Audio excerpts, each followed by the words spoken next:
Selamat datang kembali dengan update harian market kripto terkini. Hari ini kita akan bedah pergerakan Bitcoin dan altcoin setelah sentimen extreme fear mendominasi pekan lalu. Banyak yang bertanya, apakah kita sudah selesai koreksi atau ini baru permulaan? Kita lihat dari sudut pandang makro dan on-chain hari ini. 3 sentimen global utama, mulai dari The Fed US, Bank Sentral Eropa, hingga kebijakan likuiditas dari Tiongkok, semuanya saling tarik-menarik. Ditambah lagi, indikator siklus on-chain seperti Pi Cycle Top dan Puel Multiple masih memberikan lampu kuning, tanda bahwa kita belum memasuki fase euforia puncak. Tetap di sini, karena kita akan bongkar tuntas poin-poin krusial yang wajib kalian catat. Sebelum kita lanjut, perlu diingat bahwa semua konten yang disajikan di sini bersifat edukasi dan analisis pasar semata.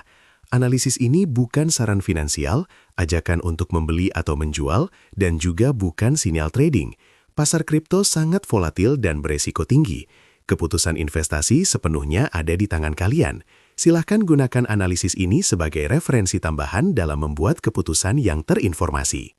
Kita lihat kalender ekonomi yang relevan untuk pekan ini. Meskipun fokus kita di kripto, pergerakan makro sangat mempengaruhi likuiditas. Hari ini, ada RBA Meeting Minutes dari Australia dan data Unemployment Rate dari Inggris, diikuti oleh ZEW Economic Sentiment Index dari Jerman. Yang perlu dicermati, malam nanti ada data inflasi tahunan dari Kanada yang bisa memicu volatilitas. Kemudian besok pagi ada Balance of Trade dari Jepang. Namun, bintang utama pekan ini tentu saja FOMC Minutes pada tanggal 19 Februari dini hari. Ini adalah catatan rapat The Fed yang akan memberikan insight lebih dalam mengenai arah kebijakan suku bunga mereka. Semua event ini berpotensi mempengaruhi dolar Amerika, yang secara tidak langsung akan berdampak pada sentimen risiko di pasar kripto. Kita masuk ke berita makro kripto yang pertama, yaitu dari Amerika Serikat. The Federal Reserve baru saja mengisyaratkan akan menahan sementara kenaikan suku bunga di tengah kekhawatiran inflasi. Keputusan The Fed untuk menahan kenaikan suku bunga ini sangat penting untuk pasar kripto, karena secara historis, suku bunga yang stabil atau rendah cenderung meningkatkan selera risiko investor. Ketika aset tradisional seperti obligasi kurang menarik, dana seringkali mengalir ke aset berisiko tinggi seperti Bitcoin dan altcoin. Ini mengurangi tekanan penguatan pada dolar Amerika. Jika sentimen pasar bergeser ke arah aset berisiko, kita bisa melihat adanya dukungan harga yang cukup signifikan untuk Bitcoin dan Ethereum. Beralih ke Eropa, European Central Bank atau ECB juga mengambil langkah serupa, yaitu mempertahankan suku bunga kebijakan mereka di tengah tekanan inflasi yang persisten di zona euro.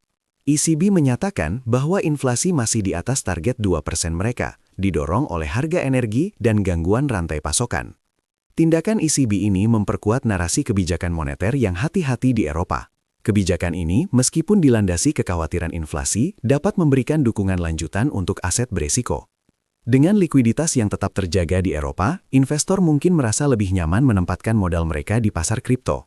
Ini bisa menjadi faktor pendukung kedua setelah The Fed, membantu menjaga stabilitas harga Bitcoin dan aset digital utama lainnya. Namun, ada sentimen kontra dari Asia, di mana People's Bank of China atau PBOC mengisyaratkan pengetatan moneter di tengah perlambatan pertumbuhan ekonomi.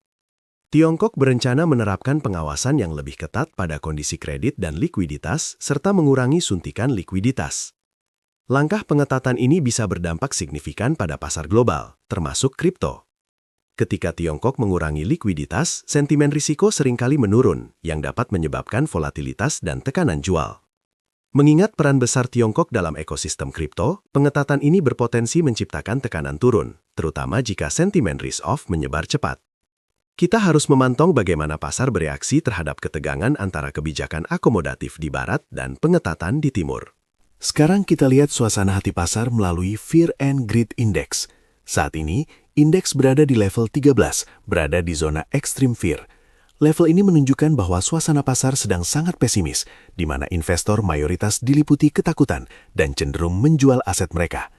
Menariknya, level ini masih cukup stabil dalam extreme fear, bahkan setelah adanya kenaikan harga minor dalam beberapa hari terakhir. Kita mencatat, dalam seminggu terakhir, sentimen ini bertahan antara 8 hingga 13, mencerminkan keraguan yang sangat dalam di kalangan partisipan pasar. Extreme fear seringkali menjadi indikator kontrarian. Secara historis, level ketakutan ekstrim adalah fase di mana potensi pergerakan agresif ke atas bisa terjadi, karena sebagian besar pemegang sudah menjual pada harga rendah. Namun, extreme fear juga bisa bertahan lama, jadi kita perlu indikator lain untuk konfirmasi. Kita pindah ke indikator siklus on-chain, dimulai dari Pi Cycle Top. Indikator ini menggunakan dua moving average, MA110 dan MA350 dikali 2, sebagai batas atas siklus. Saat ini, MA110 berada di $89.607,77, sementara MA350 dikali 2 berada di $199.907,36. Bitcoin berada jauh di bawah kedua garis tersebut, menandakan bahwa kita masih berada di fase awal hingga pertengahan siklus. Pi Cycle Top bekerja sebagai lampu peringatan yang menyala ketika kedua moving average tersebut berpotongan. Saat ini, gap antara kedua garis masih sangat lebar, menunjukkan bahwa kita masih jauh dari potensi puncak siklus.